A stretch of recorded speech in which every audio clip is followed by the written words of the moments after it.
What's on, where, and when. It's the Talk of Nelson. NBS Talk Nelson. At NBS, we believe in banking for life. For over 160 years, we've been a trusted banking provider for generations of locals like you. We know our clients personally and build long-term relationships with them, offering flexibility by giving our staff freedom to make quick decisions to put them first. Experience banking for life with NBS.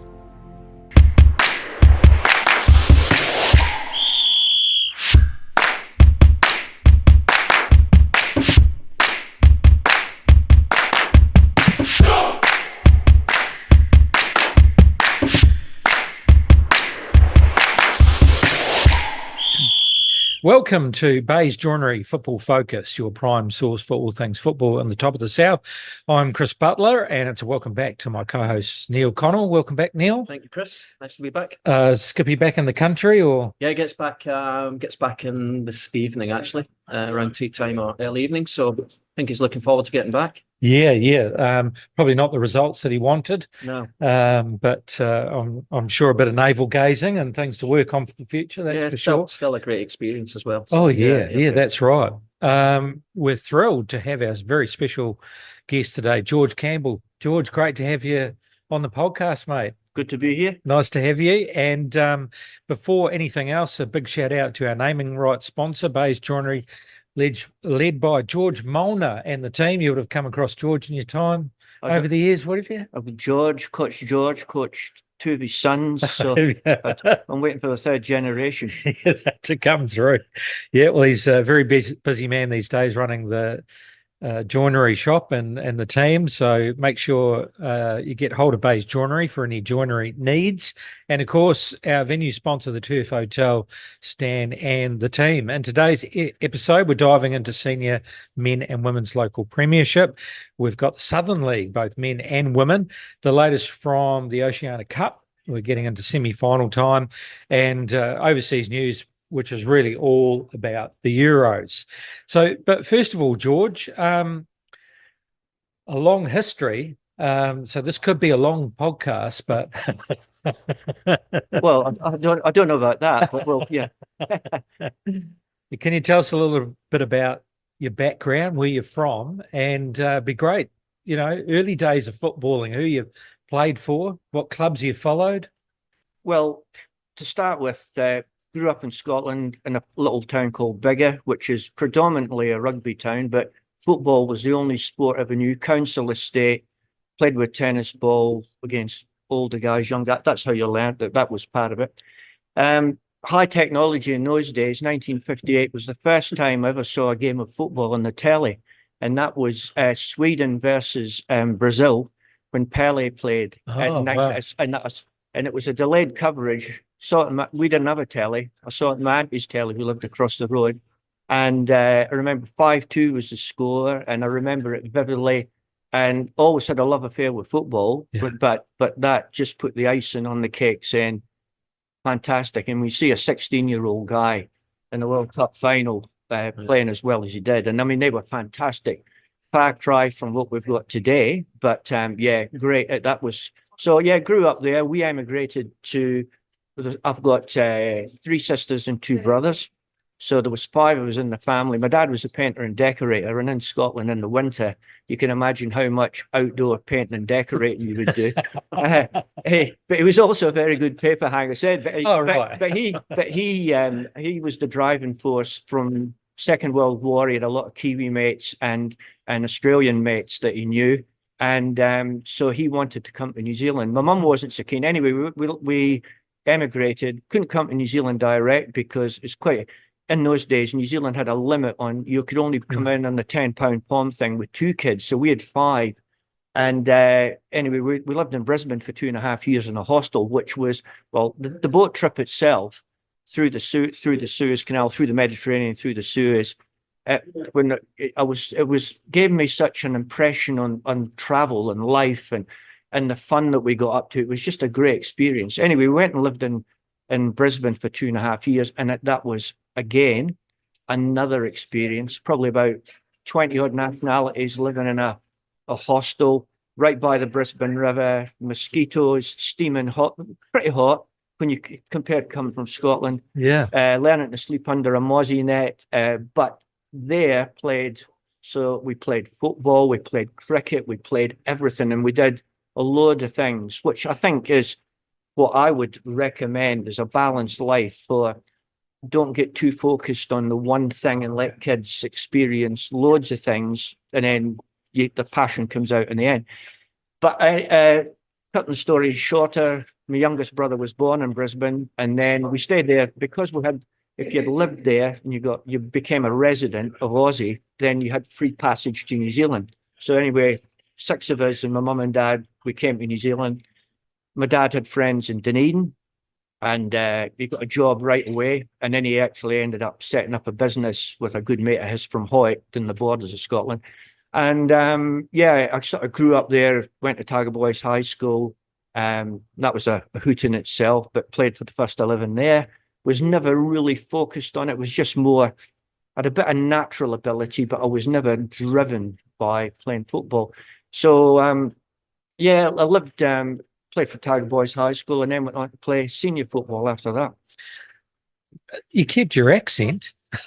Well, here's a funny story. Here's a funny story for you. So my sister, my oldest sister, Joyce, my mum was this is in Brisbane, in the hostel, and Joyce, my mum says, "Oh, I'll do your homework with you, Joyce." And Joyce produces this book, and it's spelling, and there's the word God in there.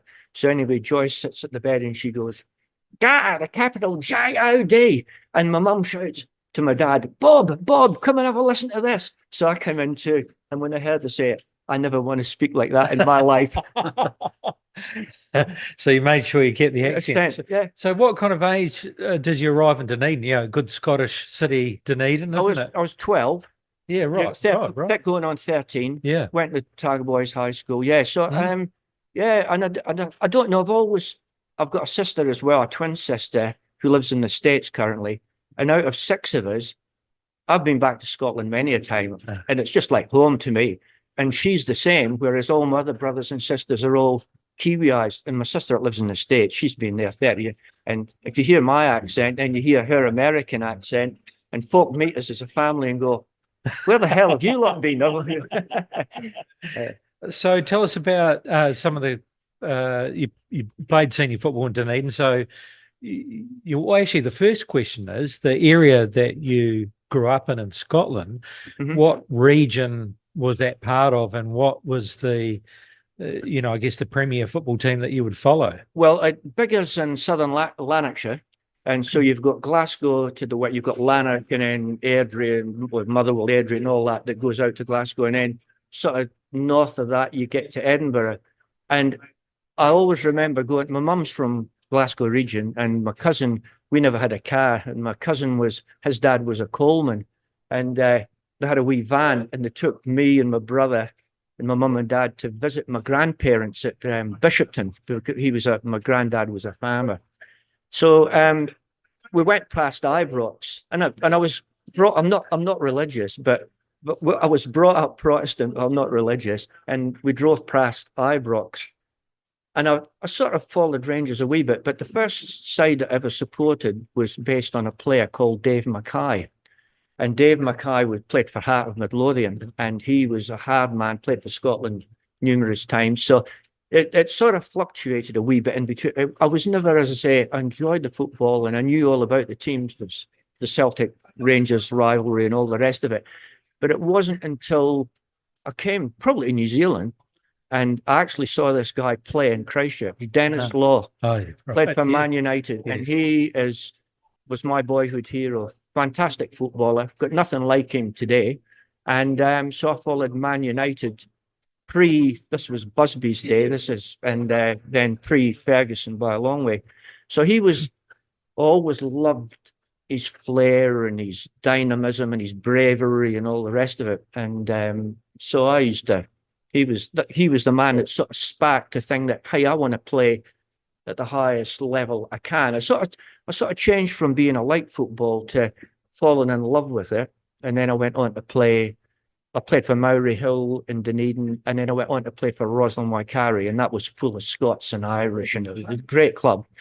And then I got picked to play the National League side. So this in 71, I played for Dunedin Suburbs, which was an amalgamation of a whole heap of clubs. Maybe, well, I say a whole heap, about 4 clubs that amalgamated.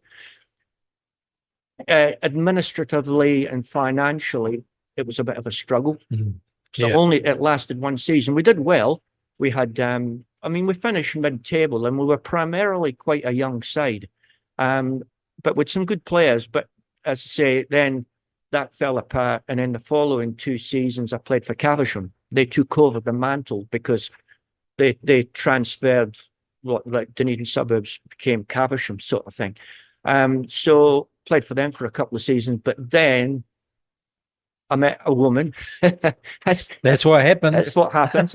And got married, and then ended up going. And my wife Andrea is from Lancashire, so we ended up going back for a couple of years to live, and it got me a chance to get back to Scotland, visit all my rallies and what have you, and had a great time there.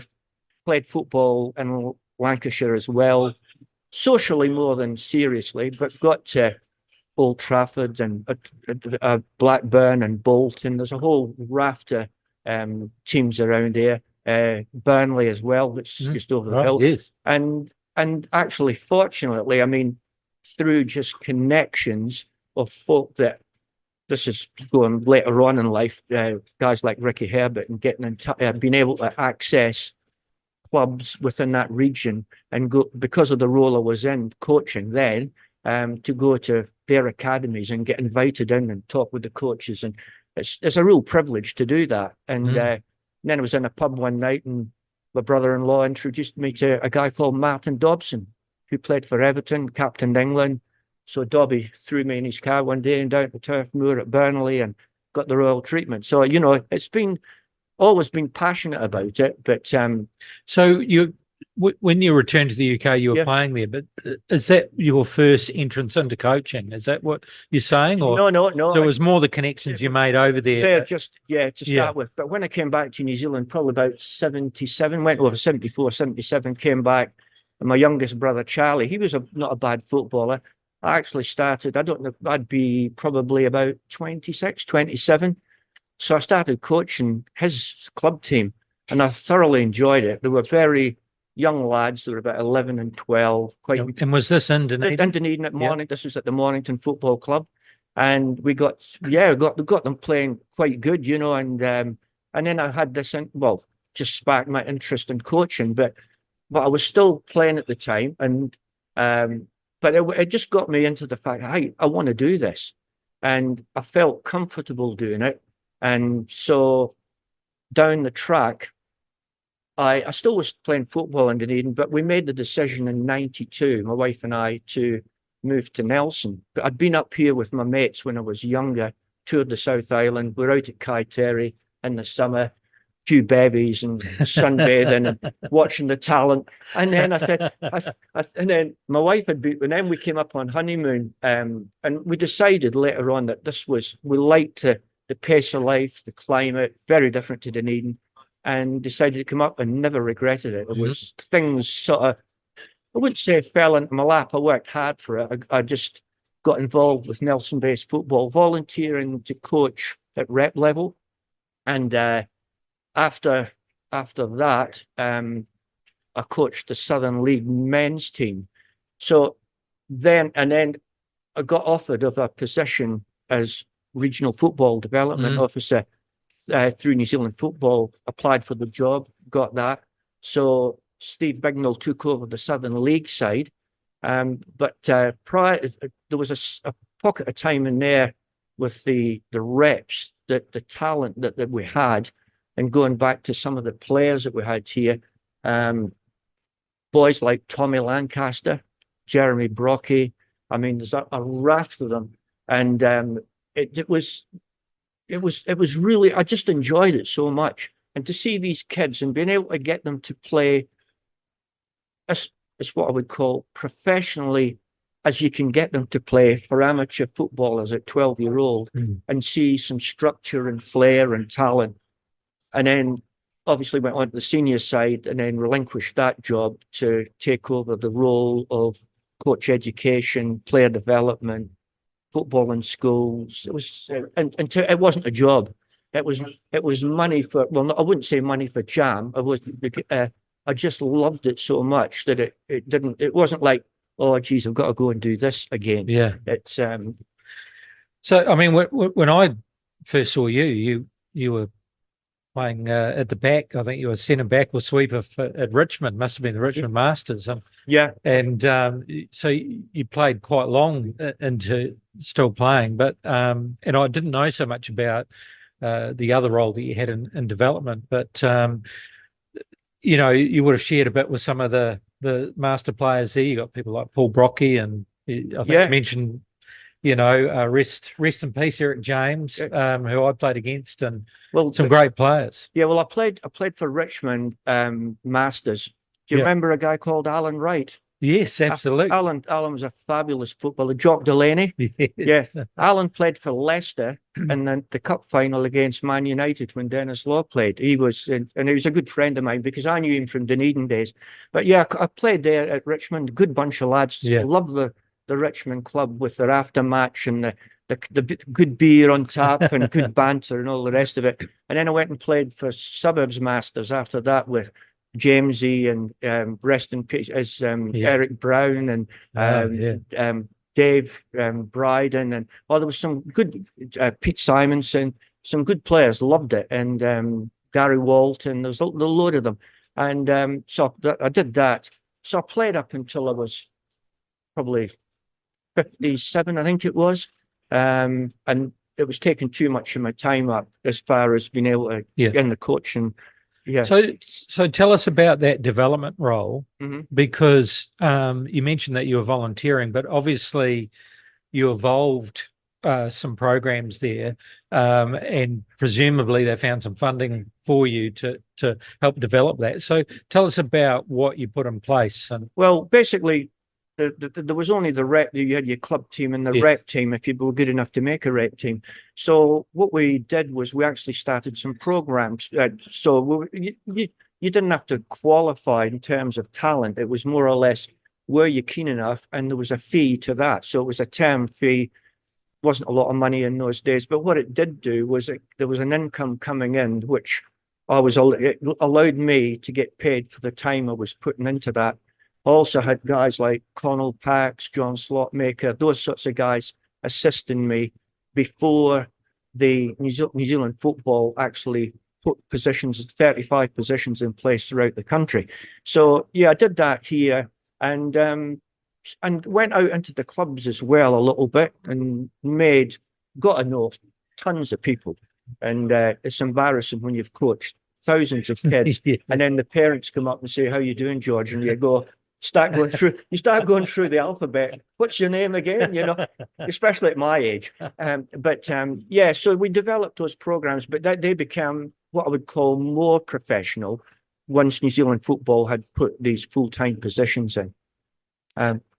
And you must be pretty chuffed now about the fact that there's quite a lot of those programs. In fact, almost each club has some sort of club development officer, if you like, TJ at FC and Neil Suburbs, and and even in the women's game with Fantails, and we interviewed a couple of great women last week with women's football development. But you were sort of a little bit of a pioneer in those early days, weren't you? Initially, yeah. I think too, though, the way it's gone to be club driven, which was the football development thing, got taken away simply because I've always had great energy and enthusiasm. So I'd be coaching in schools and you'd have to watch your diary carefully. You didn't do burnout. But I think now with what they've got as people in place at each of the clubs, it makes it more effective. And I think too that the coach education side of it and what's delivered, you can affect more kids that way because they're at your club and they don't have to travel and costs should probably be less than they were previously. So, there's a lot of advantageous stuff there.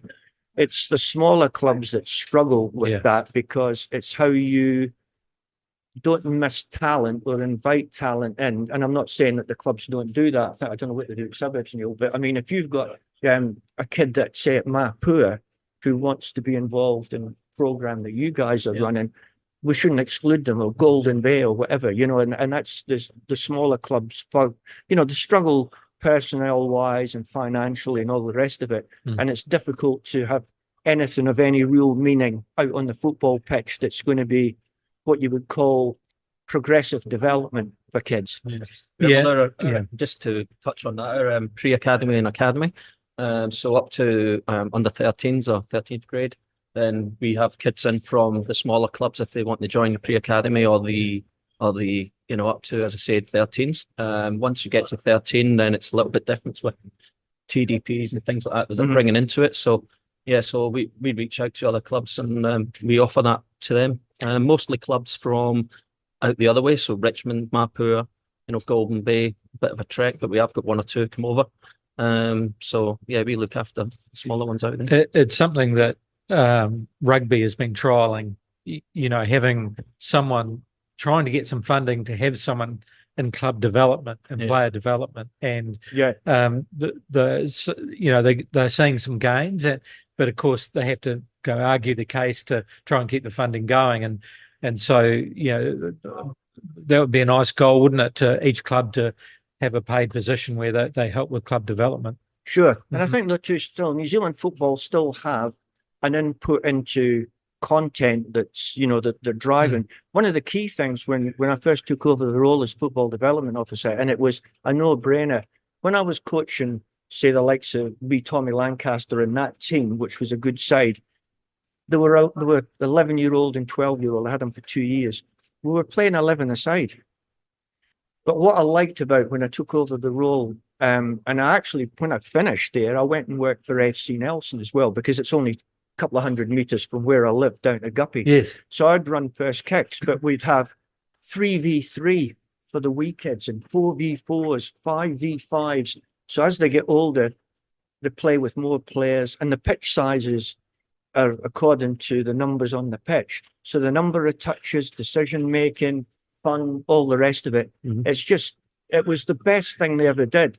Now rugby probably struggle with that because football's such a game that you can play 2v2, 1v1, whatever you want. But that to me has been a great way of developing kids. Whereas prior to that, can you imagine, say, 22 8-year-olds out there, and some of them would never even get a touch. It's a lot of good things about. Well, and we touched on it last week about game adaptation, for the younger players, and rugby certainly having those conversations about, for the younger kids, less competitive, and maybe you change the game up a bit so that everyone gets a bit of a crack at it. On that note, after our podcast, Neil and I got into conversations. I was saying, geez, if I got back into coaching, I'd have to be retrained because I'd offend someone. I'm too emotional. I wear the heart in my sleeve, and like on the sideline, I'd be pacing up and down, but my role model was in the 80s, when you just got told where to be, and if you didn't do your job, you got an earful, So you've, I guess, had a foot in both camps, George, in the involvement of those younger players. How do you coach a kid today, or even a teenager today with talent, without destroying their soul? Well, I think it gets down to age. I mean, I'm coming up 76, but when I was coaching, and that's fairly recent, say I'd be 70. So I could coach kids at 10 and be comfortable in my skin that I can communicate with them. And I know with a smile on their faces, they've enjoyed themselves. There's never any fear factor in there. It's just about praising them. And the key thing with it, in my opinion, is asking them questions at that age, is things like, what do you see?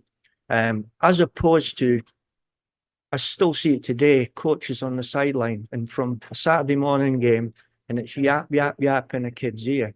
Now, I was never coached in that manner, where it was like a directive.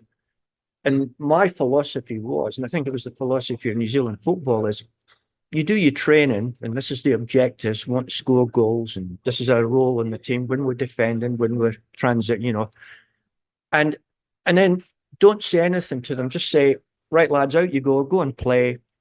Half time comes in, and all you say to them is, and I've been lucky to work with some good youngsters with a brain, not talented. What's happening out there? Oh, we're doing well, George. I says, yeah. I says, is there anything we need to change? You just shut your mouth and let them tell you, because that's how they, in my opinion, how they learn, as opposed to being a coach being instructive all the time. So you've got to develop players with technical ability, but imagination is, what do you see? What can I do it? You know, all these decision-making things that you've got to help them with.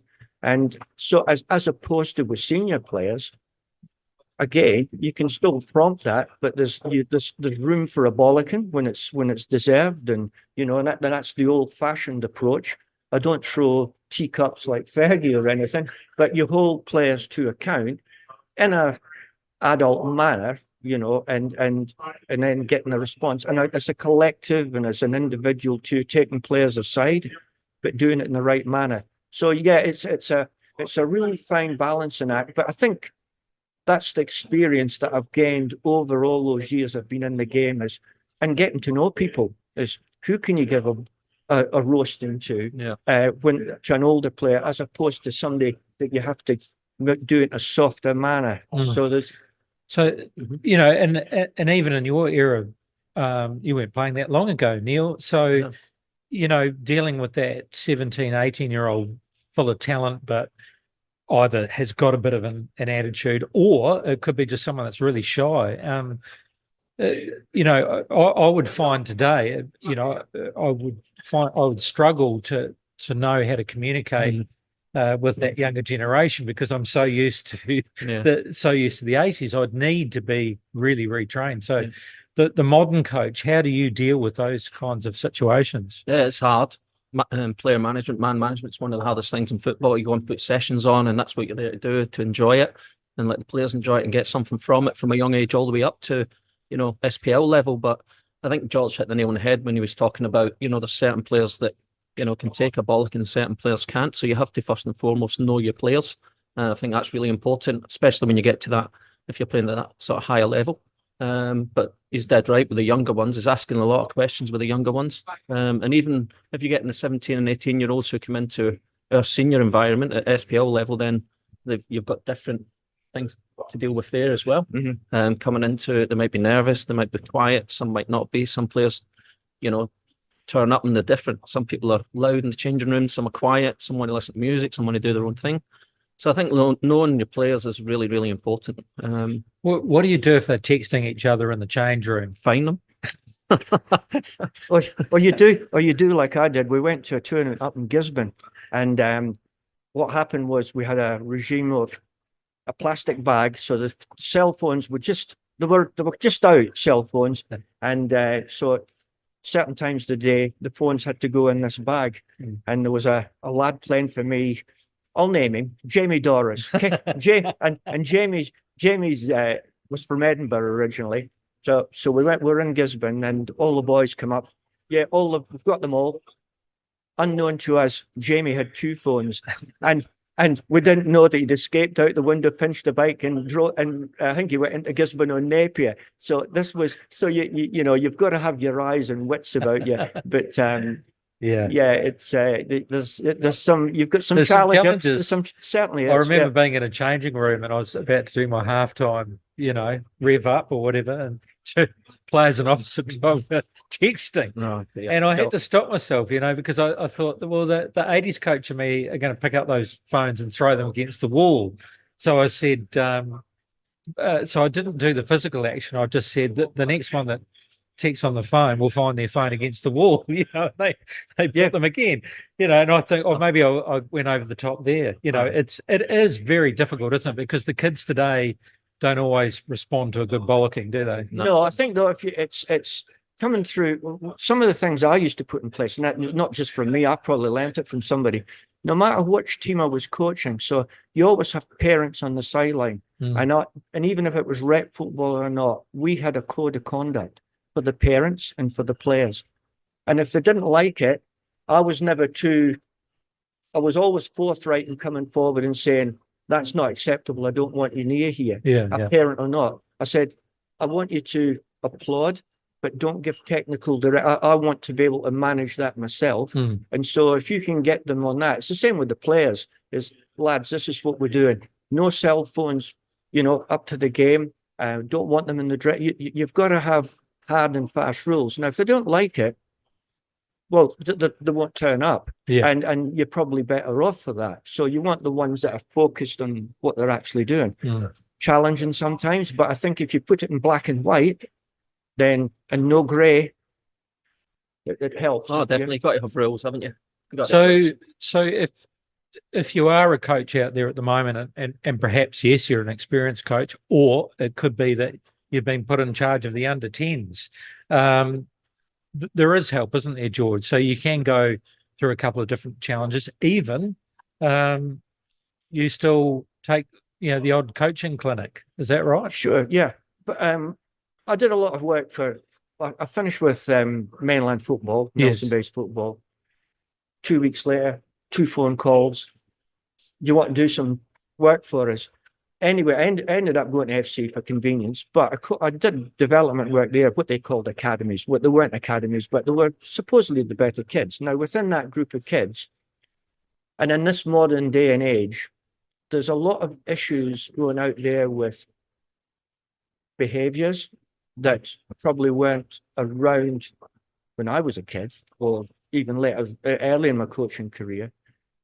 You've got, and how you deal with it. So, and it's a matter of, and I don't know how I learned it, but I would, rather than give a kid a bollocking, I would bring them off the field, have a wee talk to them, and give them some time out. I'd put my clock on, I'd do it right, I'd show them 10 minutes over there. Then I'd say, go back to them after training's still going on. Stop it, they might have a drink. How you feeling? You want to come back on? Yeah. I said, come on then. And so it wasn't mentally decrying them or anything. It was more or less saying, your behaviour's affecting the bigger group. So I'm going to remove you for a short period of time. And then you talk, and then follow that up by things like talking to the parents. So, I mean, the reason I'm telling you this, we're talking about this, is hopefully it might be helpful to people that are out there coaching kids at the moment that haven't got, and I don't know it all, but the experience I've got. So using tools that are being kind to be kind, not cruel to be kind. And if you are a coach, you only need to ask, get hold of Stewie or Nelson Bays. If there's enough interest, I'll put something on, because I feel a large part of coaching is, yes, there's the technical side, but most of it's actually about dealing with people, isn't it? Mm-hmm. Yeah, definitely dealing with people. That's the hardest part as well. Yeah. Funny of Josh saying that. I remember when we first started the academy at Suburbs, and you got some younger ones and your 10s and your 9s, and they're not used to sort of structured sessions, as you like, so, and I did exactly that. I had a coned off area, and I would just put 1 or 2 and whatever, and they soon learn. And then if the parents turn up and little Johnny's in the box and they're asking why is he in the box, and you just tell them, and that's, and then some will come around, and some take a bit longer, but eventually they will if they're enjoying it, they'll be less disruptive, if you like, and just get on with it, enjoy it. Interesting subject, isn't it? It is. Yeah. All right, George. Well, that's fantastic. Great to hear about the background, and what do you do mainly these days? Keep fit. Do loads of cooking. Travel. Love my travel. So just generally enjoy life. Bit of reading. Keep my mind sharp, all the rest of it. Watch a lot of football on the sidelines. And, so I see I'm down there watching all the time. Right. It's good. And just the people that's through, what I like about sport and football in particular is the number of folk that you make lifetime friendships with, and classified as your mates. And it's good. Yeah.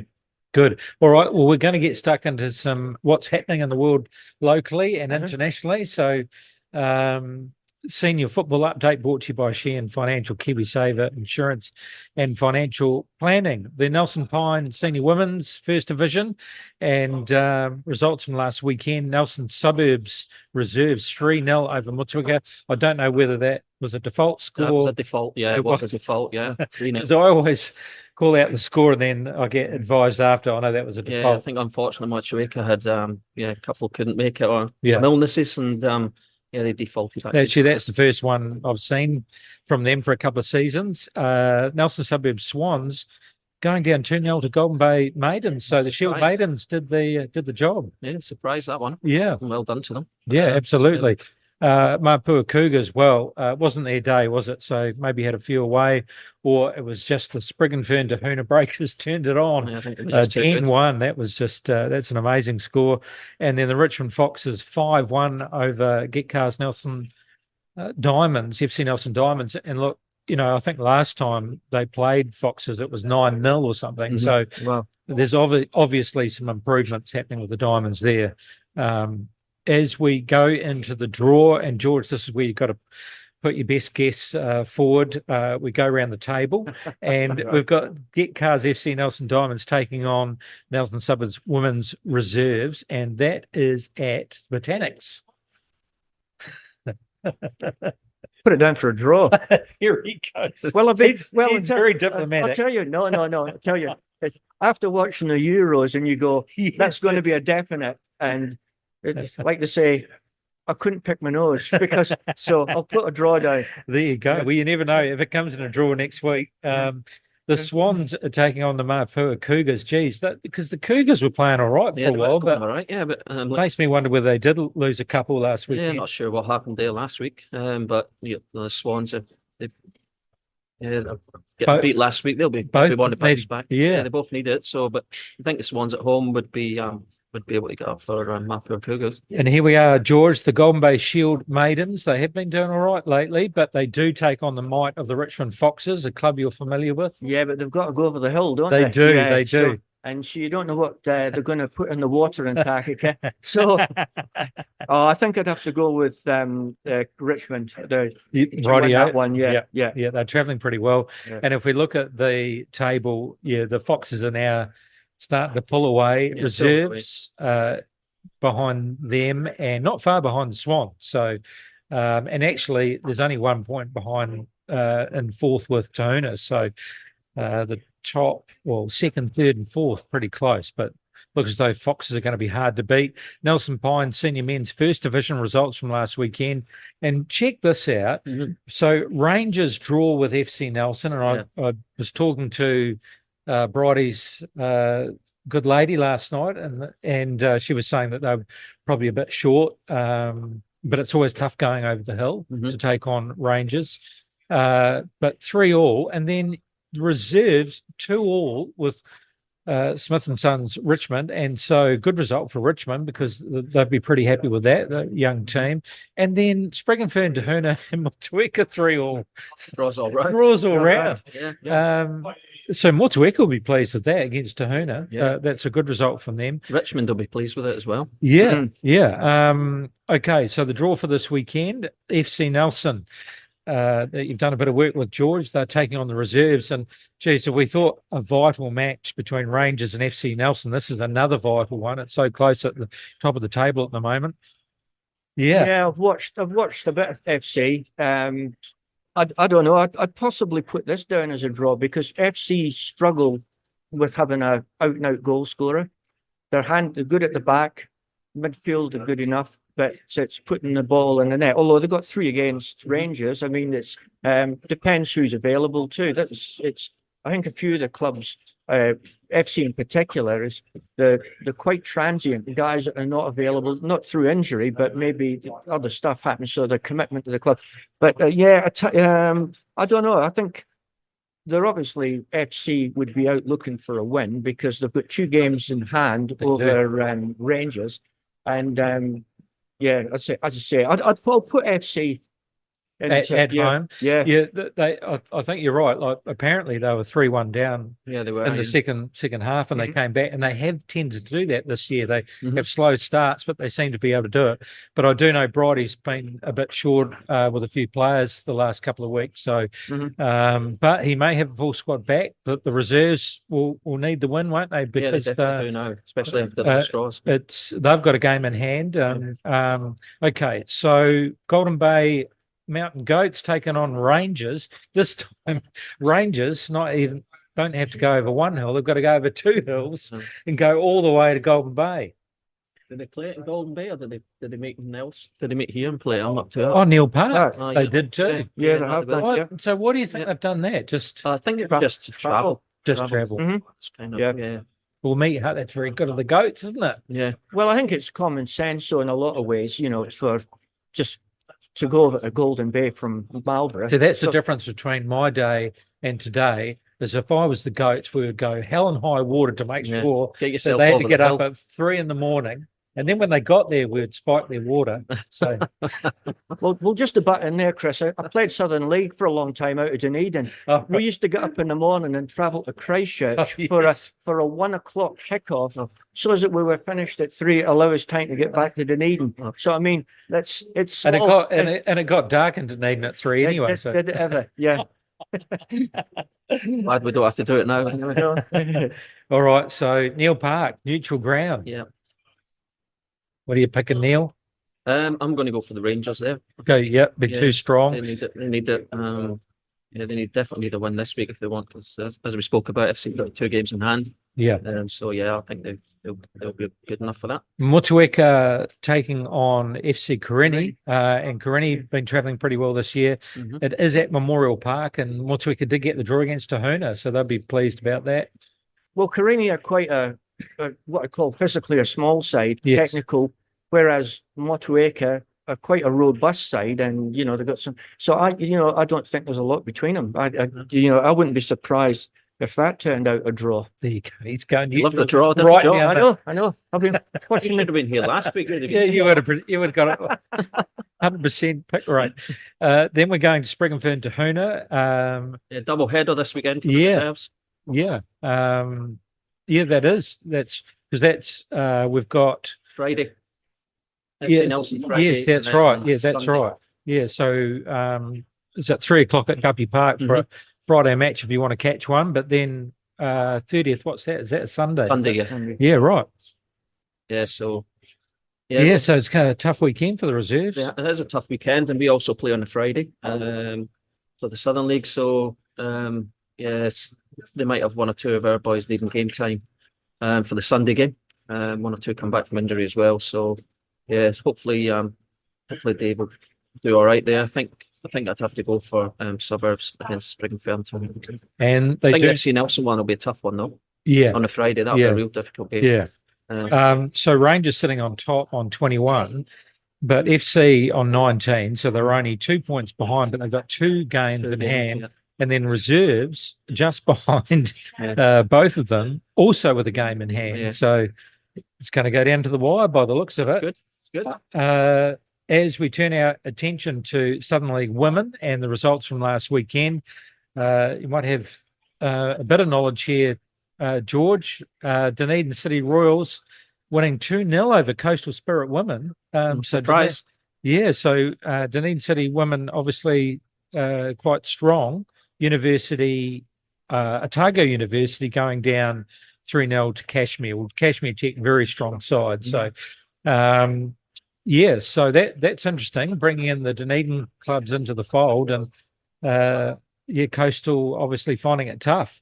The draw for this weekend, and we'll first deal with Kashmir Technical taking on Roslyn Waikari. That's at Garrett Memorial Park. George's old club.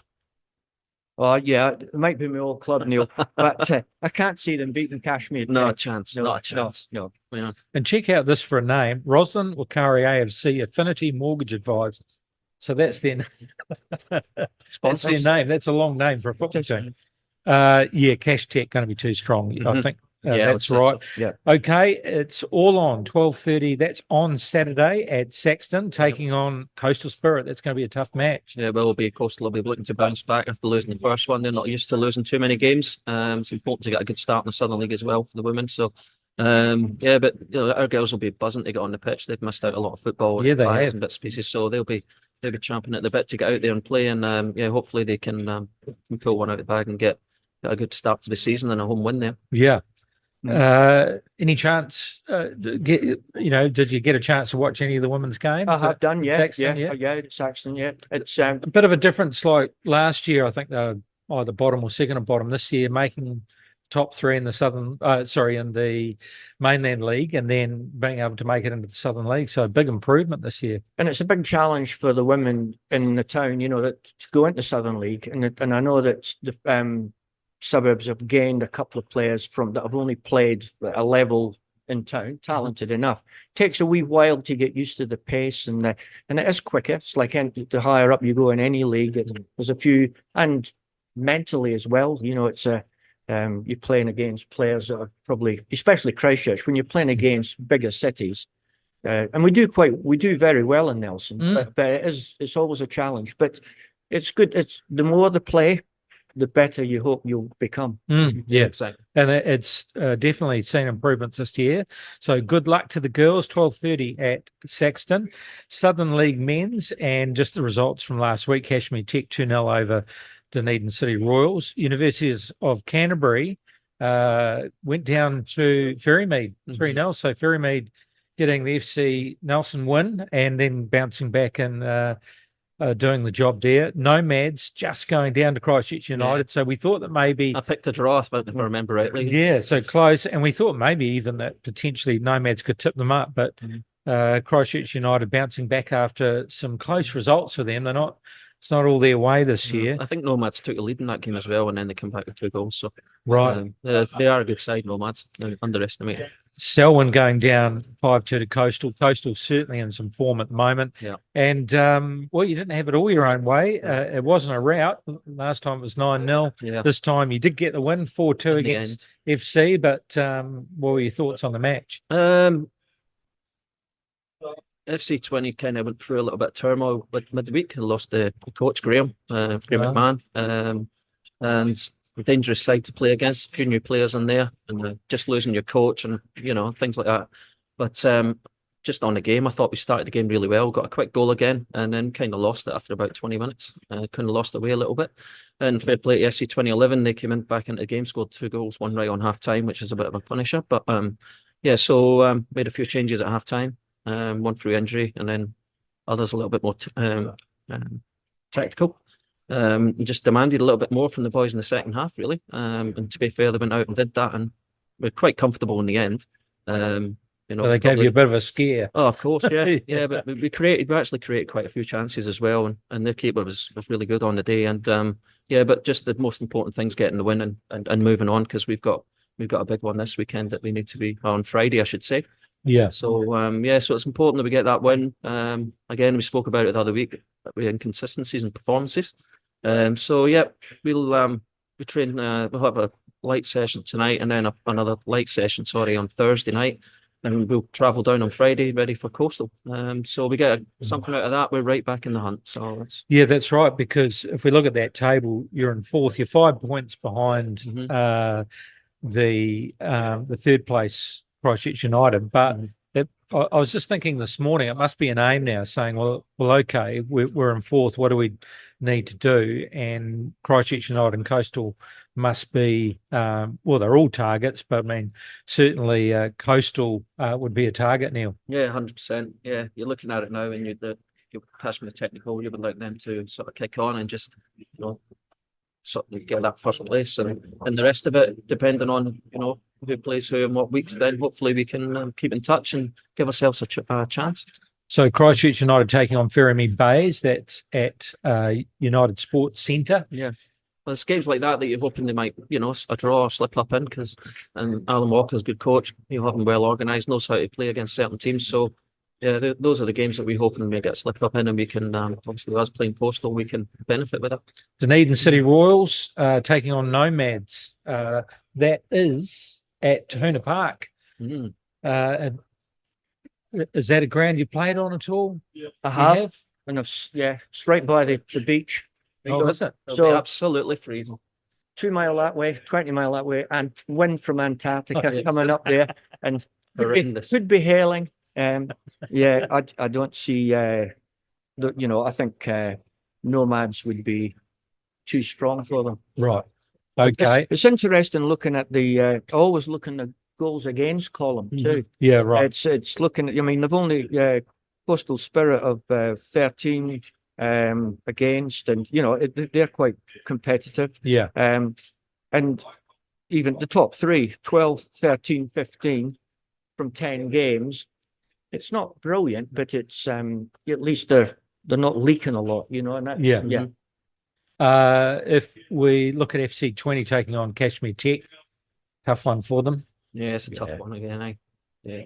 Kashmir technical. Kashmir Tech there. Yeah. Selwyn United, University of Canterbury. So that's probably going to be quite a close one. Yeah, 'Cause but good one. they're sitting quite even on the table. Mm-hmm. You got to call that a draw, George? Don't know, but I'll tell you what, one thing with any university side, it's like school, but it's like the first 11 at Yes. the boys' college.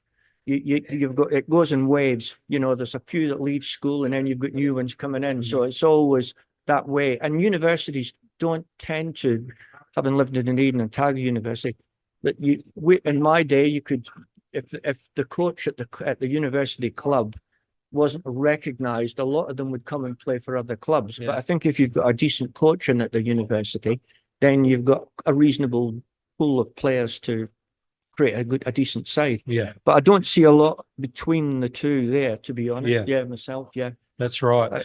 Okay, let's talk about Coastal Spirit, Nelson Suburbs. So that is on the Saturday at 12 o'clock. And Friday. Friday. Yes, you're right. yeah. Sorry, at 12 o'clock. Yeah. So at least you might get a weekend there, Neil, but it would be good if you'd be able to tip them up. So what's the talk been about? It's at Linfield Park. You are away. Massive pitch, huge pitch. As I said, we'll train tonight and light session on a grass Thursday. Get ready for that. We got Dante back from Samoa, so obviously one or two players coming back. Ross McPhee getting a bit more game time for us, so it's really good to have him back involved with the SPL team. And one or two boys last week, did really well as well coming on. So we'll have a look at it. We'll have a full squad to pick from. I think only Lucas Hogg may be missing, but he's on Australia at the moment. I think Josh Moffat's quad. We'll have to wait and see what happens with that. But other than that, full squad to pick from. So we'll go down there full strength, hopefully, and we'll go for it as we always do. Yeah. Good luck, mate. Cheers, mate. Wish you all the best. And if we look at the table, Kashmir Tech 28, Coastal Spirit. I mean, they've really, having a good season this year, and hopefully you'll leapfrog them all. But they are looking at potentially trying to secure that top two position. Yeah, aren't well, they, that's Neil? what they're going for. I mean, we give a good account of ourselves up here. We drew with them at home. So, Yeah, that's right. So if everyone turns up and performs to the best of their abilities, and we get it right on the day, then we can definitely get a result there. Geez, we better get some meat raffles going because we might be playing National League. So thanks, you'll be running around trying to get the money in. Okay, well, good luck down there. All right, so let's talk about the Oceania Cup. Yeah. And it now comes into semi-final time. Had a couple of results that New Zealand doing it comfortably against Vanuatu 4-0. Yeah. Poor old Skippy had a hard tournament. Don't think Samoa didn't manage to get a win, did No, they? And unfortunately, they will probably be aiming at this game, Papua New Guinea, but going down 2-1. And then Fiji and Tahiti. Well, that was closer than I thought, 1-0, because Fiji have actually been quite dominant. So the semi-finals is lining up, New Zealand versus Tahiti, and if New Zealand decide to go in there, all very confident, watch out, because Tahiti's actually been performing all right, but they should do it quite comfortably. New Zealand should be. They should be. I mean, the level that some of the players are playing at are, they should be. They should be winning all the games. I mean, they'll definitely. Now, so what happens now with the World Cup? Is Oceania got automatic rights in yet, or do we still have to play? Still qualifiers. Still have to do the Yeah, qualifier. Mhm. Yeah, Yeah. right. Okay, so New Zealand definitely want to make sure that they're going to be playing that qualifier, and then Fiji taking on Vanuatu. Well, you'd probably pick Fiji there. Yeah, we'll talk to Skip here. They took the boys took quite a sore one off them, and he was really impressed with Fiji. I mean, Roy Krishna, 36, still, Yes, yeah. yes. still scoring goals, just breaking records. Yeah, so they're really good side. So I would imagine Fiji and New Zealand, and that would make for an excellent final, I think. Very good.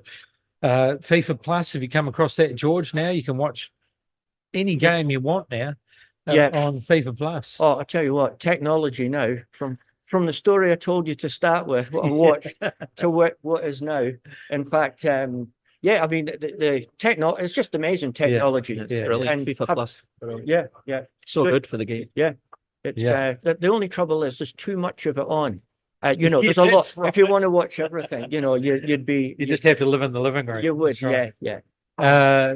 Okay, let's go on to the Euros and just some results, recent results. Well, Switzerland and Germany. Switzerland will be pretty happy with that. Oh, 1-1 with Germany. Mhm. So shows a bit of vulnerability there for the against the Germans. So heartbreak. Whoops. Absolute heartbreak. Hungary 1-0 over Scotland. And so thoughts on the match, guys? Well, Neil and I have just dissected it before, We but did have a chat before. yeah, but bluntly, we're not good enough. Right. We don't have the quality of players, and I think too the intent of the way they set up. Now I know you can only go and try and win a game if you've got that ability, you know, but it's probably the most negative I've seen a Scottish side for a long time. Not that they've won anything in the past to shout about, but it's how you go about it. So Yeah. from having fans that are absolutely amazing to watch that, no wonder they drink so much bevy in Scotland. So, but it's just to keep depression at bay. Yeah, that's right. But no, really, when you look at the Scots side, we were saying before, especially like a striker, they're struggling with somebody of any note, capability, holding the ball up, being able to play to and play off. We haven't got one. Midfield's not too bad. We're slightly, what's the word? Dubious at the back in terms of quality of defenders. But yeah, I've been overall disappointed with them. Yeah, because I mentioned, when I think of Scotland, I always think of taking players on and the dribble and Yeah. and yeah, they didn't always get the results, but you could always assure that Scotland were going to take. But the modern game now is about structure, isn't it? So is it that just Steve Clark thought, well, if I can get a couple of draws out of this, I might get through to the next stage, and I don't have that firepower up. That's just the modern game now. Defend, or is it that? Well, they showed a little bit more against Switzerland. To be fair to them, I think after the Germany game, yes, they did. They did show a little bit more. I know you messaged me straight after it. Yeah, See you'd if be I was happy with that. See if it was still going. But yeah, the Hungary game, that's it's just so typical Scotland. You set yourself up, give yourself a great opportunity, and then late goal as it be. I know. And we were talking. We had about 10, 15 minutes, good catch up before, and you left 2v1 at the back in the last couple of minutes of the game. What's going on? And you got Ryan Christie back there. If you're going to go for it, go for it.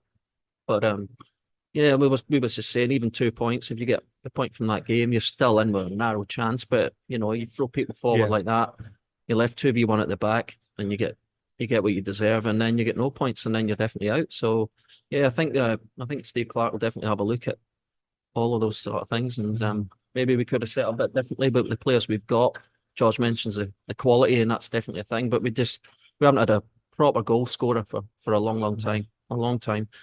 Shanklin, boy from Hearts, can score goals. Albeit people say he's only playing Scotland, but he put the ball in front of him, in front of the goal, he put it away in the net. He was a good finisher. And apart from that, Shea Adams and that, we just lack quality in certain areas of the pitch. We have got a good midfield. George says Billy Gilmore rate highly. Callum McGregor does it week in, week out for Celtic, and it's another level up again probably to play international football. John McGinn, we see him every week. We've got so the midfield's not too bad, but Robertson, you know, but we just lack that sort of player. Kieran Tierney got injured, but we lack that kind of quality all over the park in certain areas, and that's what let Scotland down that tournament, I think. Rightio, or something to work on for the future. And the young hungry lad who scored the goal took it quite calmly, didn't he? And but just the look on his face, it's like it changed his life, because he went to the fans, and I think the commentator even said, he's gone from a young player to a national hero. Yeah. And he was beside himself after the game. The fact that he got that goal for his country, and they're still in the game, and it would be life changing, wouldn't it? Oh, for sure. Yeah. He took that very calmly and confidently. So hard luck, Scotland. Never mind. There's always tomorrow. And then we had Albania and Spain. So Spain do look sharp, but geez, only 1-0 win, and it only takes one counter attack, bang, you're gone. But they do look a good side, don't they? A lot of the European sides are well organised, whether it's Slovenia, Slovakia, Albania, because they're playing that football regular, and they've got a good shape about them. They know their strengths, and you never come across a weak side. They'll always give it 100. So one piece of magic or a mistake is probably what's going to decide the game. Yeah.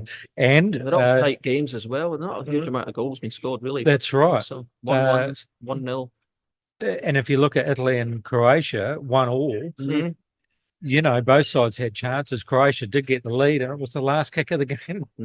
As Italy do, they hang in there, don't they? They'll probably end up winning it now, because they just tend to hang in tournaments, and they scrape their way through, and then bang, last kick. What a great goal it was too. Then we had France and Poland. Well, that was 1-1, and you watched that game. That was a penalty, wasn't it? 2 penalties. Yeah. 2 penalties. Yeah. Right. Yeah. So. And then, what about this one? Austria and Netherlands, 3-2. Cracking game. Yeah. Cracking. Denmark and Serbia, that was 0-0. And then, woe is me. Lucky we haven't got a bunch of Englishmen here at Giza. England and Slovenia, 0-0. And Slovenia looked as though they had won the game. They were just wrapped with their performance. But well, England seemed to they probably dominated the game possession-wise, but in terms of we go back to Neil and I were having a conversation, cutting edge, guys that can put it in the net, players that can stand players up and go past them, delivering angle ball away from the keeper for players to run on. They're very, very few around that can do that these days. And what sort of disappoints me is that there's no encouragement from coaches to, especially if you're playing like a 3-5-2 system, is getting the outside players high up the pitch and just having faith on clipping it with shape and getting it in there, as opposed to go pass.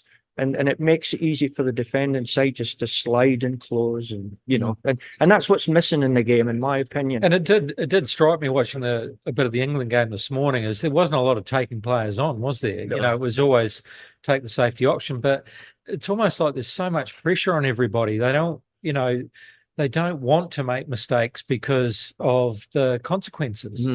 Well, I was looking at something on BBC, and they were on about the background of Steve Clarke and Gareth Southgate. So they're very what you would put in as pragmatic, safe coaches, because they were natural defenders. Yeah.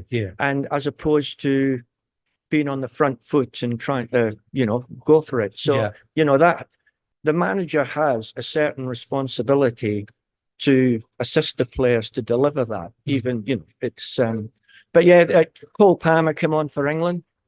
Game changed. Yeah, it did. Game changed. And what gets me is, why didn't you give the boy a chance earlier? In fact, all the subs made a difference when they came. They did. Yeah. They did. It's probably a bit too late. But still, England, with the players they have, no matter who they put on the pitch, they should be able to be what are they, 57th in the world or something? I don't know where they'll be down there. Yeah. So they should be taking care of teams like that. But they didn't create huge. And they had the offside goal, definitely offside. And then I think I recall another shot late on in the game. Ball went into Harry Kane from midfield, laid it off, and somebody at the time shot saved. But apart from that, yeah, nothing really to write home about. And I was just looking at Bellingham, and he kept on getting pulled wide. That because Harry at the top, then he had 3 behind him, and then 2, and then 3, and Bellingham was in the middle attacking just behind Harry. And when I first saw him come into the England squad, he was in the middle of the park, and he dominated the play to just dominate everything in there. When I watched this game, he was out wide. He's getting drawn out to get the ball, obviously, and you can take players on, but there are other players that could do that. And I just wonder why. Geez, go back to 4-4-2, put him in the middle. That was my opinion anyway, because there's no one that seems to be just controlling midfield. Palmer come on and tried to do it a little bit, didn't he? And Saka can do it. He's done it in the past. He was good in one of the first halves. Those 2 players, well, I'd still like to see Palmer in the middle because I think he creates in the middle. I don't even like to see him out wide. But, your wide players are the ones that will take them on. But it seems to be that controlling figure in the middle, and I thought that's what Bellingham was, But if you look at if you watch, say, Man City in the Premier League, they play with 2 extremely wide players that they're on the line. So if you keep in possession, you're knocking it from one side to the other. No matter how good you are defensively, you're aerobically, it's hard to keep that pace up all the time. I noticed Saka this morning got driven in quite a lot. So to me, I would be saying, Walker, you've got to get in there, even if he drops it. But there's a reluctance to go, and and he's quite a mobile player as Walker. But when Palmer came on, he went in a couple of times. He went round a couple of times. So the defender's going, wow, what way is he going now? So it's a different. And Saka didn't really penetrate on the outside. No. So. No, they were missing some creativity as well, weren't they? Gordon gave him a little bit when they came on. He started getting the ball and running at players and committing players. And once you do that and miss tackle, you're creating space somewhere else for somebody to play. So, but it'd be interesting to see how they get. I think there's 4, maybe 5 teams they could get drawn against next. Yeah, well, that's right. And so if we look at, still to play, we've got Slovakia, Romania, Ukraine, Belgium, Georgia, Portugal, and Czechoslovakia and Turkey. And I think one of the groups all on 3 points. I pulled out was Group E, where they've all played twice and they're all on 3 points. Brilliant, and they've actually all pretty much got similar goal differences. So that's going to be a really interesting last round. And then if you're wondering where they get the 4 third place teams from, how do they figure this out? I looked it up. So the higher number of points, obvious. Then we go to B, superior goal difference. Okay, makes sense. But if you're in Group E, it could come down to the high number of goals scored. Yes, obviously. But then if you can't separate that, the higher number of wins, well, that's mute at the moment. Then it comes down to how many cards you've had, so your lowest disciplinary points, and then all failing that, where you ranked in the European qualifiers. So if you can't separate them, it comes down to rankings, and that's how you go through. So there you go. So the round of 16 so far, Switzerland are taking on Italy, and the way that Switzerland went against Germany, you never know there, but Italy always seem to find a way, don't they? Germany and Denmark, well, that'll be very interesting. England, we don't know yet. Spain, we don't know yet. France, we don't know yet. And Portugal, pretty safe. They're travelling pretty well. Ronaldo doing pretty well up front, I think. Good side. Portugal are one of my favourite sides to watch. The flair, the technical ability, but the good structure as well. And, having players like Bernardo Silva playing for you, who I rate highly. It's huge. After Ronaldo not getting a run in the last World Cup, he's played himself back into that side, and they just put him up front. He's still good in the air. He's still dangerous, isn't he? Yes, quality. Yeah. Fit as a fiddle. What age is he be now? He's just fit. I don't know. He's flying, isn't he? He's still fit, isn't he? Oh, yeah. In his 30s something. He's late 30s, I think. Yeah. And then Austria, aren't they travelling well? Yeah. So, so all to do in the last round. It's going to be very interesting indeed. That's the Euros. So you going to pick a team yet, George? Well, I have picked a team. TJ is running a sweepstake. What's a predictor thing? It's really good, and you've got to make sure you get your scores in early. I picked France to win it, but from looking at them, they're struggling to score. Mbappe scored a pen this morning. You know, you look at it pre-tournament, and you automatically, the big names always come up. But there's always going to be somebody in there. But I mean, I always said, like, Italy were going to be in there, Germany being the host, France, Spain, Italy, Portugal. They were, Croatia for me were getting a bit on the older side with Modric and Kovacic, you know, they're the age of the side. Whereas with the Portuguese, they've got one or two good youngsters. So have Spain, so have Germany. So it's getting the balance and obviously the form at the right time and the right game. And great tournament. Yeah, it is. Yeah, it is good football to watch. I am enjoying it. I definitely enjoy watching Spain. They've got, when we talk about those players and breaking lines, and they've definitely got players that can do that. And that's the difference. Beautiful football they play. Difference at that level of football, isn't it? You got to have one or two. And that's just what I wonder. You know, even if England do get to there, are they doing what Spain can do? You know, it'd be a tough match. Well, here's my analogy on it. Like Neil, you go to Spain a bit, or have been to Spain quite a bit. Yeah. So compare that to where we grew up. Weather's crap. Are you going outside? You know, play that with outside. I'm I'm running. I'm going to clog him. So it's so the mindset of being able to develop creative players is probably easier if you're in Morocco, Spain, Portugal than it is if you're living north of Hadrian's Wall. And even in England too, Lancashire, and you know, it's usually wet and miserable. So I think it's a reflection of your environment. You know, you can be in Spain, they're pinging it around, and you learn to maintain possession. Whereas in the UK, I've got to do that overlap and run because otherwise I'm getting hypothermia.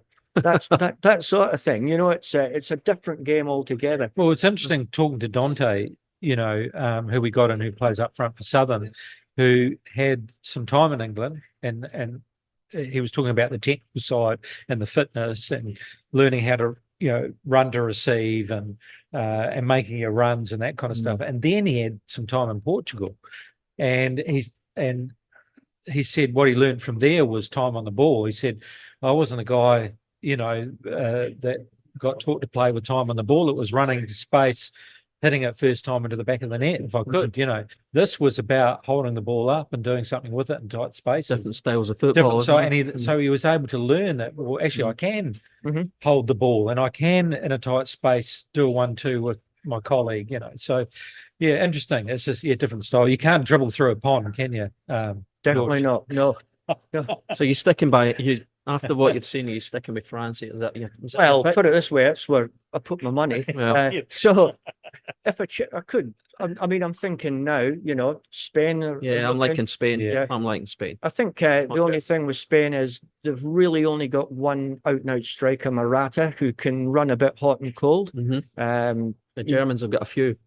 Yeah, they've got a few, and they've still got Muller off the bench and quality players like that. Emery Can, and, you know, so probably starting most teams. Even Muller being a bit older. Yeah, so I wouldn't count the Germans out. No, I mean, definitely not. Home advantage too. Is a big thing.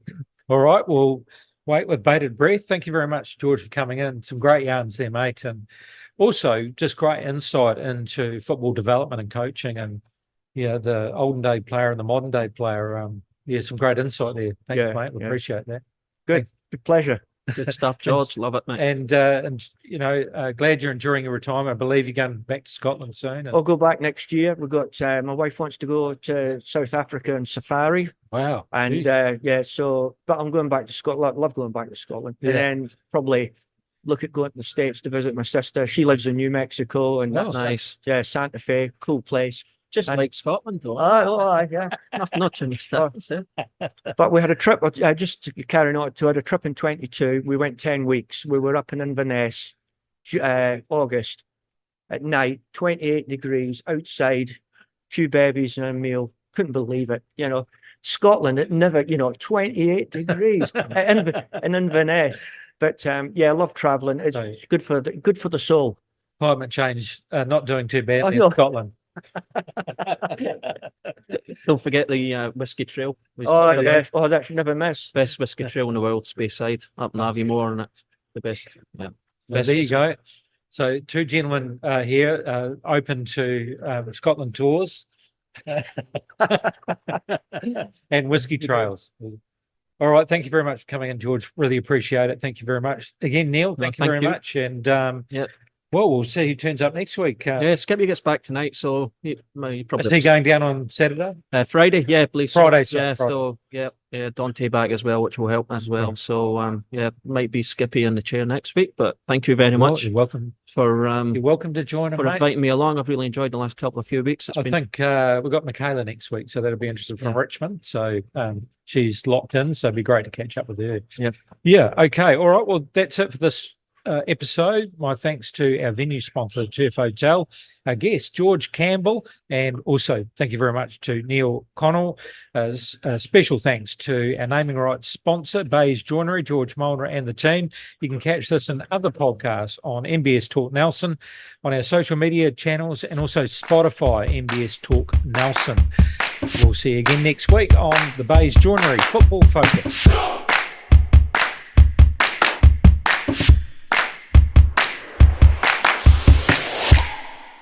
What's on, where, and when. It's the Talk of Nelson. NBS Talk Nelson.